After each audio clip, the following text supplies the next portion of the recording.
Assalamualaikum warahmatullahi wabarakatuh. Salam sehat, salam sejahtera buat kita semua. Selamat berjumpa kembali sahabat pembelajar. Pada podcast kali ini kita akan membahas terkait dengan salah satu pelaksanaan dari pelatihan kepemimpinan pengawas dan pelatihan kepemimpinan administratur yang tentunya pada saat ini telah mengalami perubahan. Ada yang terbaru di mana salah satu perubahannya adalah dari sisi kurikulum. Di sini kita akan mengenal adanya mata pelatihan inti, mata pelatihan dasar, dan mata pelatihan pilihan. Di mata pelatihan inti adanya agenda kepemimpinan Pancasila dan bela negara, agenda kepemimpinan pelayanan, agenda pengendalian pekerjaan, dan agenda aktualisasi kepemimpinan pelayaran. Sementara di mata pelatihan dasar itu ada rumpun penguatan pola pikir, yaitu resiliensi diri dan gender equality, disability, and social inclusion. Serta di mata pelatihan pilihan ada sekitar 12 jam, terdiri dari manajemen pemerintahan, anti korupsi, undang-undang cipta kerja, hak asasi manusia, pengadaan barang dan jasa, pertumbuhan ekonomi hijau, pemeriksaan keuangan, narkoba, dan perencanaan pembangunan nasional, pertumbuhan ekonomi hijau, serta mata pelatihan lain yang relevan dengan persetujuan KOTS. Nah, pada pembahasan kali ini kita akan membahas terkait dengan sesuatu yang baru tentunya Pak Yudhistira ya, yaitu mentor dan bagaimana pengembangan potensi diri dari menti atau peserta pelatihan. Mungkin kalau kita berbicara mentor, ini sesuatu yang tidak asing ya Pak Yudhis ya. Tapi tidak apa-apa, kita akan kupas sedikit apa itu mentor, bagaimana itu mentor, dan nanti kita akan ada pembahasan khusus mengenai bagaimana pemetaan potensi diri dari si menti. Karena menti ini dengan adanya peta pemetaan pengembangan potensi diri, ini akan mendukung terhadap aksi perubahan yang akan dilakukannya. Inilah mungkin sesuatu yang baru pada pelatihan kepemimpinan pengawas sekarang ini. Agak sedikit berbeda dengan yang lama ya Pak Yudhistira ya. Betul Pak Heran. Ada sedikit berbeda. Kalau kemarin itu kita kenal dalam penilaian itu skala yang 1 sampai 4 ya. 4 itu apabila aksi perubahannya bersifat nasional gitu ya, seperti itu ya. Kita mengukur. Tapi di sini ada relevansi penguasaan diri dari peserta dalam hal ini menti yang harus juga dikawal oleh mentornya. Seperti itu bukan Pak Yudhis ya? Ya betul Pak Hernan. Jadi untuk di Klatim yang sekarang yang kita sebut dengan pelatihan kepemimpinan pengawas itu berbeda ya kurikulumnya dengan yang lalu. Kalau yang sekarang ada hal yang menarik saya kira. Jadi di mana peserta itu diminta untuk mengembangkan potensi dirinya. Kalau yang lalu nggak disinggung, yang sekarang disinggung. Nah itu menariknya di situ. Karena dengan melihat potensi kepemimpinan yang ada pada diri si peserta pelatihan, itu akan mentor akan melihat nih di mana titik kurangnya gitu betul, kan, betul, sehingga dalam melaksanakan aksi perubahannya itu betul-betul dapat berdampak lebih nyata lagi untuk peningkatan kinerja organisasi. Nah, Pak Yudhistira terkait mentor ini nih kita mungkin kita kupas siapa sih mentor gitu kan, bagaimana mentor. Kita tahu kebetulan saya pribadi kan sebagai atasan langsung yang otomatis juga jadi mentor bagi peserta yang kali ini sedang mengikuti PKP juga gitu kan. Jadi saya punya menti nih. Ini sambil kita merefresh kembali pengetahuan. Untuk dijelaskan Pak Yudhistira, silakan. Ya terima kasih Pak Hernan, pertanyaan bagus sekali ya sebagai pertanyaan pembuka saya kira. Jadi mentor ini masih sama ya seperti yang lalu, saya kira nggak ada yang berubah kecuali tugas-tugas tambahannya aja karena ada kurikulum yang baru ini Pak Hernan. Yang pertama saya kira mentor itu atasan langsung ya. Atasan langsung dari peserta. Kalau seumpama dia peserta pengawas eselon 4 berarti ya eselon 3-nya gitu. Kalau pesertanya adalah administrator, eselon 3 berarti eselon 2-nya. Nah, bisa juga mentor itu bukan atasan langsung, tapi ada pegawai yang memiliki kompetensi. Yang memiliki kompetensi punya pengalaman untuk membimbing dalam proses pembelajaran, Pak Hernan. Jadi penekanannya ada transfer pengetahuan gitu ya, sikap kepada dari mentor ke menti gitu ya. Betul Pak Hernan, yang menunjang proses pembelajaran supaya menti ini bisa melaksanakan pembelajaran dengan lancar dan lulus, Pak Hernan. Ini suka ada salah paham nih Pak Yudhistira ya, antara mentor dan coach nih. Ya. Kayaknya perlu diulas juga nih. Ya. Satu lagi mungkin nanti tugasnya ya, mentor, coach, penguji dalam pelaksanaan supaya tidak rancu ini. Ya, Mohon agak penjelasan tambahan apa itu mentor, coach dan penguji Pak Yudhistira sebelum kita nanti ke sesi substansi tadi bagaimana potensi pengembangan diri. Ya, terima kasih Pak Hernan. Jadi ada 3 pihak ya di sini kalau kita lihat di seminar ya. Kalau kita lihat di seminar itu malah ada 4 pihak, termasuk juga dengan peserta gitu. Jadi di ruangan selain peserta itu ada mentor, ada juga coach, ada juga penguji. Nah, 3 pihak ini punya peran masing-masing. Khusus untuk mentor, itu perannya adalah yang pertama, itu mentor wajib memberikan persetujuan. Persetujuan apa? Penetapan isu yang diangkat oleh menti. Itu paling pokok, Pak Hernan. Paling pokok adalah itu. Kemudian yang kedua adalah mentor itu harus memastikan bahwa proses penyelesaian isunya itu bisa berjalan dengan lancar. Itu nggak akan bisa berjalan dengan lancar manakala mentor tidak memberikan dukungan secara penuh. Jadi di awal mendukung dulu, setelah disetujui apa yang dijadikan aksi perubahannya didukung penuh oleh mentor, begitu ya? Harus didukung penuh, karena mentor ini kalau kita lihat di komponen stakeholder ya, masuk ke dalam komponen promotor. Jadi kalau tanpa dukungan dari mentor, menti tidak akan bisa menyelesaikan inovasinya itu dengan baik. Jadi tidak tuntas. Bisa 100% ya? Bisa 100%, Pak. Luar biasa. Jadi mentor perlu mendukung penuh?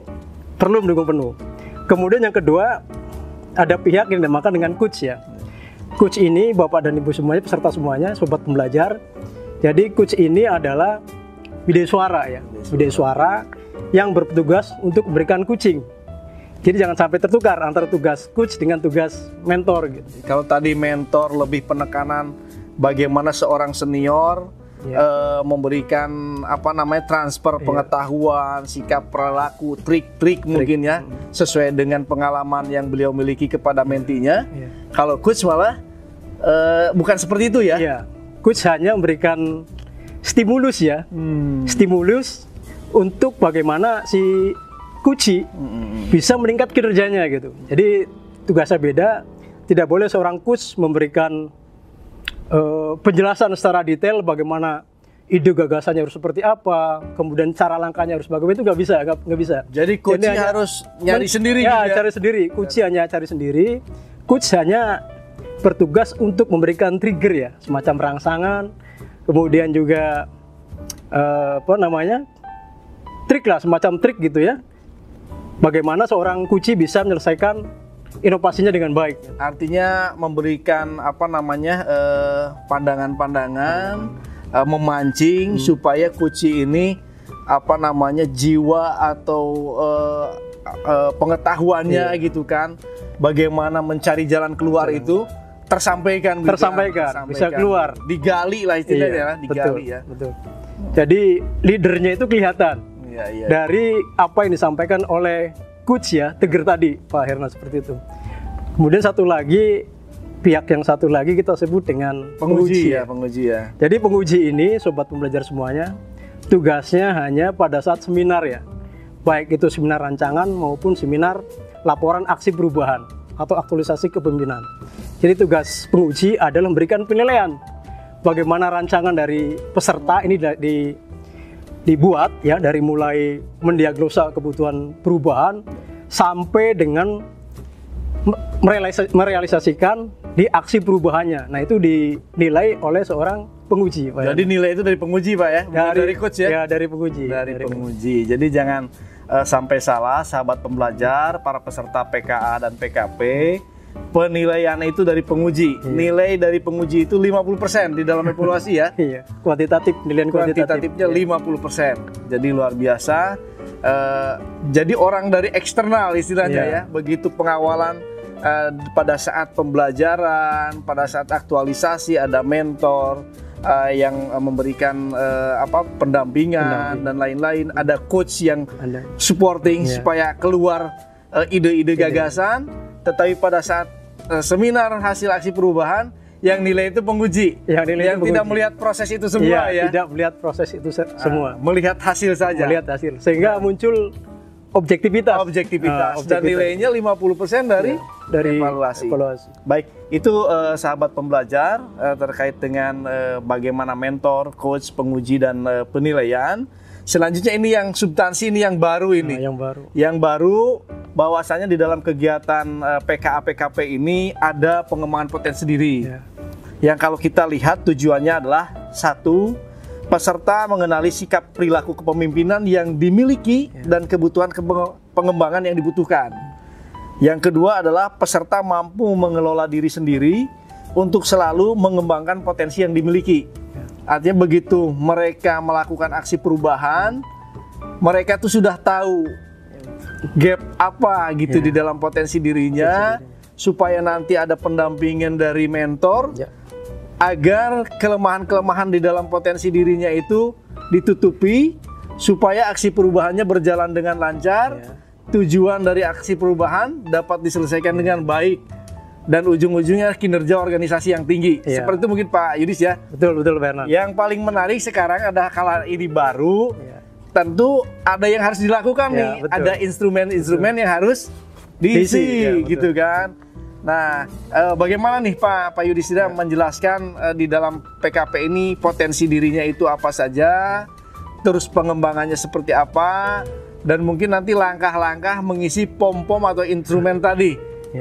Maka Pak Yudhis, silakan. Terima kasih ya Pak Hernan dan sobat pembelajar semuanya. Jadi gini ya Pak Hernan dan sobat pembelajar semuanya, bahwa untuk mengisi formulir pengembangan potensi diri itu memang wajib ya, baik itu dari peserta dan juga untuk mentor. Jadi Pak Hernan, ini memang untuk mengisi formulir, namanya formulir, harus diisi dengan sejujur-jujurnya gitu. Kalau seandainya formulir nggak diisi dengan sejujur-jujurnya, tentunya formulir itu tidak akan memberikan manfaat, nilainya bias ya. Nilainya juga bias gitu. Sehingga di sini dituntut secara jujur untuk mengisi ya, supaya bisa tahu gapnya itu di pemetaan sikap perilaku kepemimpinan itu di komponen yang mana, apakah di komponen integritas, apakah di komitmen atau di mengelola perubahan. Nah kemudian tadi Pak Hernan bertanya kepada saya bagaimana cara mengisinya, ini menariknya karena ini hal yang baru. Jadi sobat pembelajar semuanya, untuk mengisi formulir pemetaan pengembangan potensi diri itu, yang pertama tentunya peserta harus mengisi secara mandiri terlebih dahulu atau self assessment. Jadi ada komponen integritas, ada subkomponennya. Masing-masing subkomponen itu harus diisi pertama oleh diri sendiri. Ya, oleh diri sendiri. Nilainya tadi disampaikan dari skala Likert tadi ya. Ya, skala Likert. Dari skala Likert. Jadi betul tadi yang Pak Hernan sampaikan, bahwa setiap aspek atau komponen itu ada di dalamnya subkomponen atau subaspek. Untuk yang integritas, saya ulangi lagi, itu ada 6 komponen. 6 komponen. Kemudian untuk yang komitmen itu ada 5 komponen atau 5 subkomponen ya. Kemudian untuk yang mengolah perubahan itu juga ada 5 subkomponen. Nah di situ setiap peserta harus mengisi itu dengan sejujurnya. Di level yang mana bersangkutan yang ada di dalam subkomponen-komponen tersebut. Apakah di level yang baik dengan skor 7 atau 8, apa di level yang cukup gitu ya, di skor 5 atau 6, atau bahkan istimewa gitu, merasa istimewa 9 atau 10. Nah kemudian setelah peserta mengisi secara mandiri, mentor juga mengisi. Nah, mentor juga mengisi. Formulirnya sama. Tentunya mentor harus mengisi dengan jujur, bukan atas dasar like and dislike ya. Atau misalnya disuruh mengerjakan sendiri. Disuruh mengerjakan sendiri, titipkan kepada mentinya. Ya, mentinya tuh isi sendiri aja ya, terserah kamu isi berapa gitu kan. Atau mau begitu gitu. Tentunya yang benar adalah diisi betul-betul sesuai dengan pengamatan dari mentor ya, dari mentornya. Makanya mentor itu atasan langsung yang tahu sikap perilaku mentinya gitu ya. Biar tahu sikap perilaku menti. Di 3 komponen tadi ya. Di 3 komponen tadi. Komitmen dan mengelola perubahan. Nah, kemudian yang sudah diisi oleh mentor dan juga peserta, ini dikombin, nilainya digabung dengan proporsi untuk yang peserta itu 30% dan untuk yang mentor itu 70%. Supaya objektif. Betul. Nah dari situ nanti muncul setelah kelihatan semua subkomponen, masing-masing komponen tadi ya, baik itu integritas, komitmen sampai dengan mengolah perubahan, itu nilai yang paling rendah di mana? Nilai akhir sikap perilaku peserta. Nilai akhir sikap perilaku peserta, termasuk juga nilai yang ada di subkomponen itu. Betul. Nah disitulah nanti akan dibuat intervensi untuk mengembangkan potensi dirinya. Contoh mungkin Pak Yudhistira, dari penilaian peserta setelah dikombinasi dengan penilaian mentor, tadi proporsi 30 pribadi sendiri mentor, mentee, 70 adalah mentor, ternyata dapat nilai 4,7 misalkan.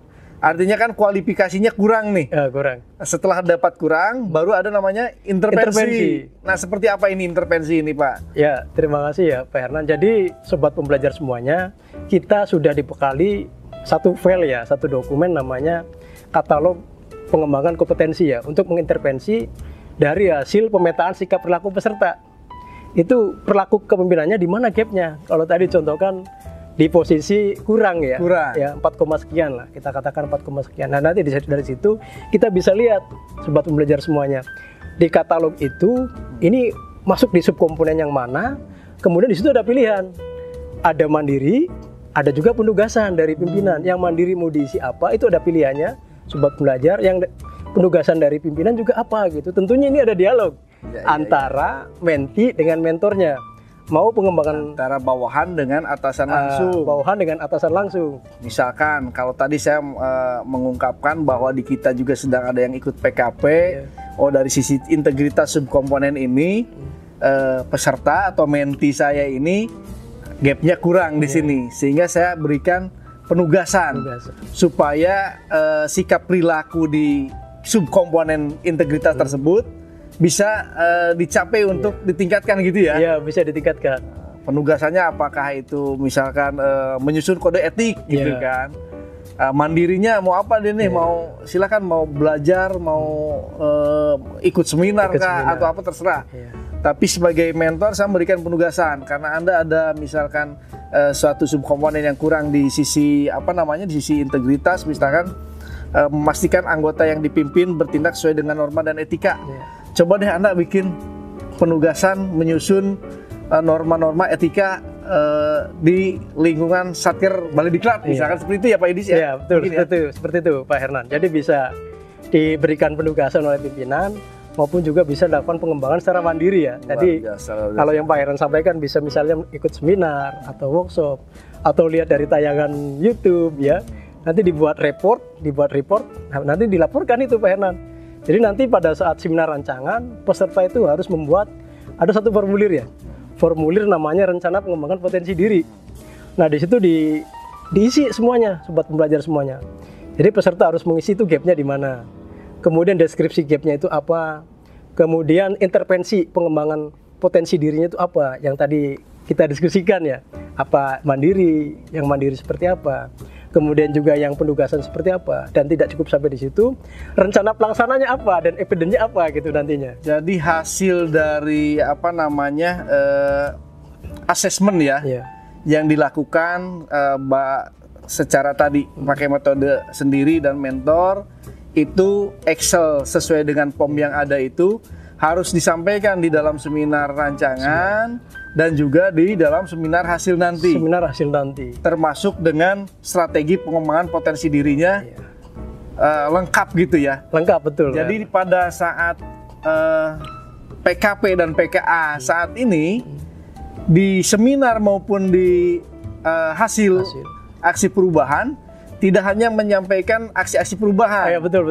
Tetapi juga peserta itu menyampaikan terkait dengan pengembangan potensi diri atau perilaku sikap kepemimpinan.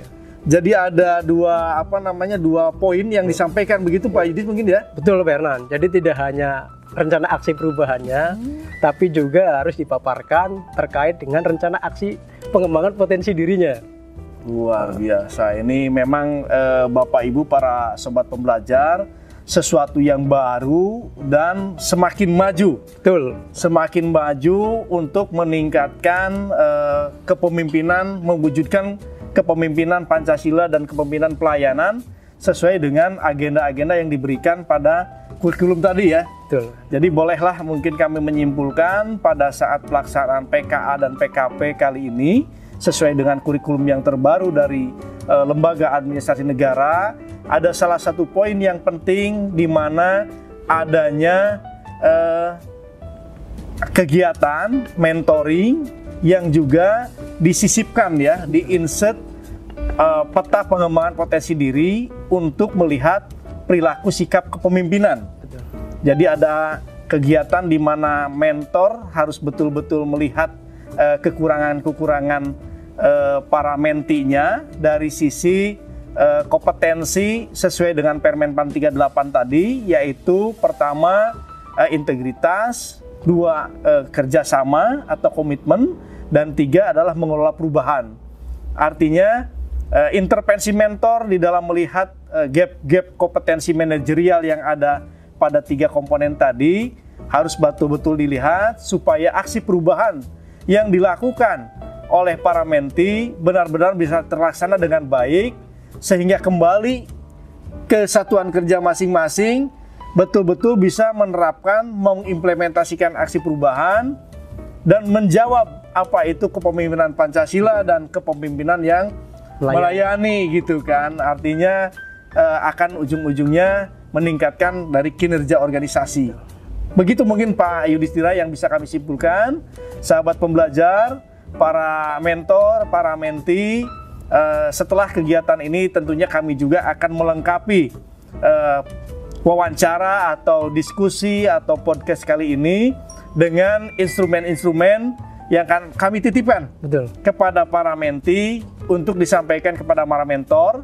Mohon kiranya Bapak Ibu mentor bisa menyimak diskusi atau wawancara ini dan sedikit juga mempelajari instrumen-instrumen yang kami titipkan kepada para mentinya supaya pelaksanaan kegiatan PKP dan PKH ini berjalan dengan lancar dan sesuai dengan apa-apa yang diamanatkan oleh pemerintah atau Negara Kesatuan Republik Indonesia kepada kita, bisa melaksanakan kegiatan PKP ini dengan baik dan tujuannya tercapai. Demikian mungkin Pak Yudhistira, terima kasih. Kami tutup.